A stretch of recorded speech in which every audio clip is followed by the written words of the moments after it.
Bonjour Jean d'Ormesson, c'est une chose étrange à la fin que le monde, un jour je m'en irai sans en avoir tout dit. C'est le titre de votre nouveau livre chez Robert Laffont qui est un best-seller déjà. Vous n'avez pas encore tout dit, Jean d'Ormesson. Non, je n'ai pas encore tout dit et je m'appuie sur Aragon. Ce sont deux vers d'Aragon tirés d'un recueil qui n'est pas le plus connu, qui s'appelle Les yeux et la mémoire. Et c'est des très beaux vers. C'est une chose étrange à la fin que le monde, un jour je m'en irai sans en avoir tout dit. Ces moments de bonheur, ces midis d'incendie, la nuit obscure et noire aux déchirures blondes. Oui, vous dites dans ce livre, j'ai aimé le ciel, le soleil, les éléphants, la mer. J'ai aimé ce jeune homme qui va rencontrer l'amour que je croise dans la rue. Oui, c'est vrai. Vous savez, j'ai une capacité qui est un peu oubliée aujourd'hui, qui est peut-être même quelque chose d'un peu ringard. J'ai une grande capacité d'admiration. J'admire beaucoup d'écrivains, j'admire le monde en général. Et dans cette époque, qui est une époque un peu de dérision, la dérision est quand même très à la mode, et je ne déteste pas la dérision, mais j'ai une capacité d'admirer. Oui, mais vous dites en même temps, je suis tellement admiratif, je suis le bonnet de la crèche. Oui, je suis toujours porté à admirer, à taper des mains, à trouver les choses bien. Et alors, vous savez, c'est intéressant parce que longtemps, j'ai passé pour un écrivain du bonheur. Et maintenant, à propos de ce livre, on me dit c'est un livre testament, ce que je ne crois pas, et on me dit c'est un livre crépusculaire. Alors si j'ai en même temps le bonheur et le crépusculaire, j'ai tout le spectre évidemment de ce monde. Oui, mais en même temps vous dites j'admire beaucoup, mais parfois il y a des coups de griffe. Alors vous parlez de ceux qui sont dans la rébellion permanente, que vous avez toujours connus, qui montent, vous dites, dans le train des mutins de Panurge. Les mutins de Panurge. Oui, vous savez, c'est très frappant dans notre époque. Et il y a un personnage qui s'appelle Pama Karpo, qui est il vient du Bhoutan, il est bouddhiste, et puis il fait la résistance, il devient communiste, et il y a le choc pétrolier, il y a les 30 glorieuses auparavant, et il fait fortune. Et il est en même temps gaulliste, communiste, bouddhiste et milliardaire. Et c'est un peu l'image de cette France triomphante qui est terminée maintenant, de 1945 au premier choc pétrolier en 1974. Oui. Vous, la vérité, avec un grand V, vous l'avez toujours cherché dans le verbe. Oui, c'est vrai. Dans la littérature. Écoutez, c'est très frappant, n'est-ce pas? Il y a deux choses que nous ne pouvons pas atteindre. C'est la vérité et c'est la justice. Aucun régime ne parviendra vraiment à la justice. Et la vérité, c'est très frappant. Elle change quand même considérablement. Moi, je crois beaucoup à la science. Mais la science se transforme très très vite. C'est très frappant.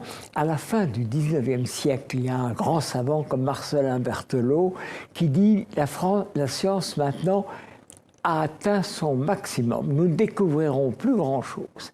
Et un savant anglais très grand aussi, Lord Kelvin, dit la science a atteint son but. Et 10 ans passent, et c'est Einstein, la relativité, le quantique, Hubble, le Big Bang, vous voyez, et tout ce qui était avant disparaît. Et on a tendance à croire que maintenant, nous avons trouvé la vérité. Mais elle aussi disparaîtra. Lévi-Strauss, à un moment donné, et Freud et Einstein, ça sera aussi vieillot que Copernic et que Ptolémée. Oui, ce qui restera toujours, c'est Dieu. Vous dites à un moment, la science a voulu tuer Dieu, mais Dieu est là. Mais naturellement, bien sûr. Et alors, il y a deux choses. Premièrement, la justice et la vérité, nous ne les atteindrons jamais. Mais si du coup nous jetons le bébé avec l'eau du bain et que nous disons, puisque nous ne les atteignons pas, ne nous en occupons pas, on tombe dans la barbarie. L'homme consiste, la dignité de l'homme consiste à poursuivre quelque chose qu'il n'atteindra jamais. Oui. Et je crois beaucoup à la science, mais la science ne découvrira jamais la totalité du monde. Il n'y a plus de choses sous ce ciel que la science ne peut en donner. Et qu'est-ce que la vie? Vous vous interrogez, qu'est-ce que l'instant présent entre le passé et le futur? Que sommes-nous? que restera-t-il de nous? Bien sûr, vous savez, nous sommes pris dans quelque chose d'extraordinaire qui est le temps. Tout change. Tout change. Le livre s'ouvre d'ailleurs sur la crise du livre et du roman. Y a-t-il encore des grands romans? On peut soutenir que le roman qui commence avec, le roman moderne commence avec Don Quichotte et avec Rabelais, Cervantes et Rabelais. Et puis ça monte et le règne du roman, c'est le 19e siècle. Et vous voyez bien que nous sommes dans une crise du roman. Le surréalisme consiste à attaquer le roman. Vous savez que les surréalistes ne voulaient pas de roman. Ils en ont beaucoup voulu à Aragon parce qu'il écrivait des romans. Le surréalisme a été très indulgent avec Paul Valéry parce qu'ils étaient sûrs qu'avec Valéry, il n'y aurait pas de roman. Le nouveau roman, c'est une espèce de fuite devant le roman. Le roman de l'absurde, c'est une fuite devant le roman. Et on pourrait presque soutenir que mes romans ne sont pas vraiment des romans, c'est aussi une tentative de trouver quelque chose de nouveau. Il faut garder du roman, je crois que le nouveau roman a été un échec parce qu'il avait perdu cette passion, cette impatience, ce charisme du roman. J'ai essayé d'aller plus loin que le roman en ouvrant des voies nouvelles, par exemple, vers la science. Oui, et alors vous dites... Un jour, je n'étais pas là, un jour, je ne serai plus là. Et oui, bien sûr. Vous savez, hélas, vous et moi avant vous, mais c'est même pas sûr, nous disparaîtrons et les hommes disparaîtront. Une des leçons de Lévi-Strauss, c'est qu'il y avait un monde sans les hommes. Il y a eu pendant des milliards d'années un monde sans les hommes. Si l'univers a 13 milliards 700 millions d'années, il y a eu 13 milliards 699 millions sans hommes. Les hommes, ça date de, à la rigueur d'1 million d'années, plutôt 200 000, presque rien. Eh bien, il y aura aussi un monde sans les hommes. Et alors, évidemment, ce qui est passionnant, au-delà de notre propre existence, c'est d'abord l'histoire de l'humanité, et au-delà de l'humanité, l'histoire de l'univers. Oui. Vous dites, à un moment, la pensée de l'homme recrée le monde une seconde fois. Vous savez, c'est ça votre caractère optimiste. Oui, en effet. On pourrait soutenir que le monde est le fruit ou de Dieu ou du hasard, et que ou Dieu ou le hasard ont transmis le flambeau à l'homme. Et évidemment, le grand événement, c'est le Big Bang, et le deuxième grand événement, c'est la vie, et le troisième immense événement, c'est la pensée. Et avec la pensée arrive quelque chose d'extraordinaire, et arrive aussi le mal. Le mal ne vient qu'avec la pensée. Oui. Avant la pensée, il n'y a pas de mal. Il n'y a pas de mal. Tant que les hommes ne sont pas là, il n'y a pas de mal. Et la souffrance arrive avec la vie.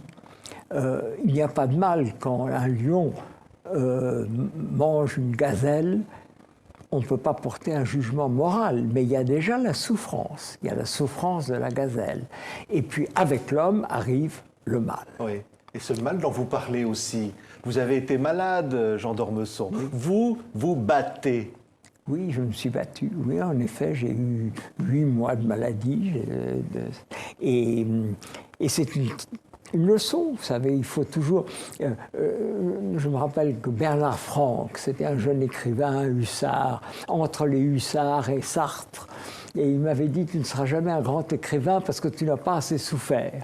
Alors j'ai essayé de souffrir un peu pour tâcher de m'avancer dans cette voie de la littérature. En revoyant une émission avec Bernard Pivot il y a quelques années, et j'avais le plaisir de le recevoir ici, un jour vous disiez dans une émission « Je suis candidat au prix Nobel de littérature ». Vous étiez jeune et gonflé, hein?